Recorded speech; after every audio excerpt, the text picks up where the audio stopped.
Michigan Stadium is filled, but this time not for football, and Climate Week comes to Ann Arbor. Plus, new law put into effect impacting scooters around the town.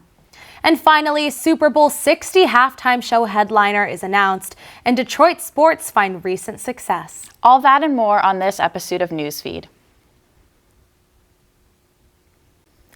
In Michigan football's bye week, Ann Arbor still had an infectious energy on September 27th. Sean Henderson has more.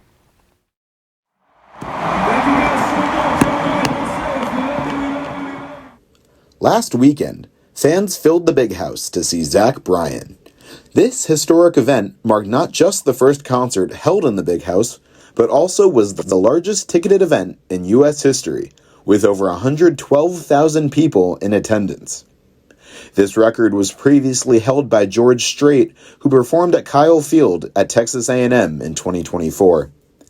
The event had special guests John Mayer, Ryan Bingham and the Texas Gentlemen, and Joshua Sloan, and Bryan also had a surprise up his sleeve, bringing out the Warren Treaty to perform their collaboration, Hey Driver. In addition to being the largest ticketed event, it also set a merchandise sales record, bringing in $5 million over the course of the 3 days of sales. With this first concert seemingly a great success, the Ann Arbor community is excited and hopeful for similar events in the future. For Wolf TV Newsfeed, I'm Sean Henderson. Ann Arbor for Public Power hosted a block party for Climate Week this past Sunday at Liberty Plaza. It was created as a closing to the University of Michigan's Climate Week. They partnered with the Michigan Climate Action Network, the University of Michigan's American Civil Liberties Union, Michigan League of Conservation Voters, and Mop Up Michigan. Speakers included State Representative Jason Morgan and Ann Arbor and Washtenaw County Commissioner Yusuf Rabi. The party was catered by Pilar's Tamales and live music from the musical group Solidarity Songs. The event successfully raised awareness and built support for public power, climate justice, and local action.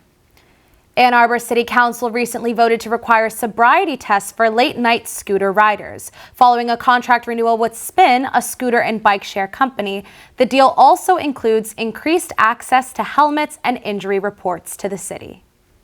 Although council members recognize that this will not prevent all related incidents, they retain hope that this updated safety measure will minimize the number of injuries and tragic events involving impaired riders.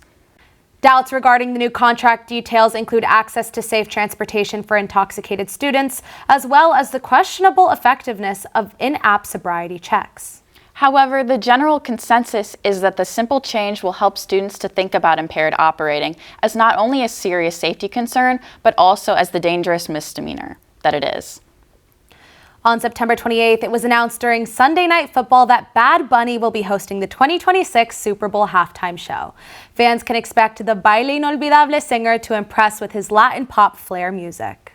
However, this announcement sparked controversy as the singer has outwardly spoken out about his criticism of President Trump's immigration policies. Many MAGA supporters and conservative commentators argued Bad Bunny is a Trump hater and shouldn't have been chosen to host.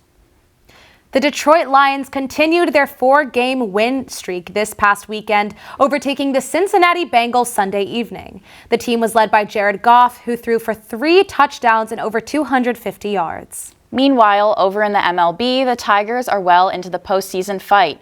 At the time of production, they are tied in the ALDS with the Seattle Mariners, each of the teams having 1 win in their name. If the Tigers are able to win the series, they will take on the winner of the Toronto Blue Jays and New York Yankees series. And finally, it continues to be a good time to be a Detroit sports fan. The Detroit Pistons have won their first game of the preseason Monday night, beating the Memphis Grizzlies 128-112 with Cade Cunningham recording 20 points. And that's our episode. Thank you for tuning in. Follow Wolf TV on our Instagram for more, and as always, go Blue.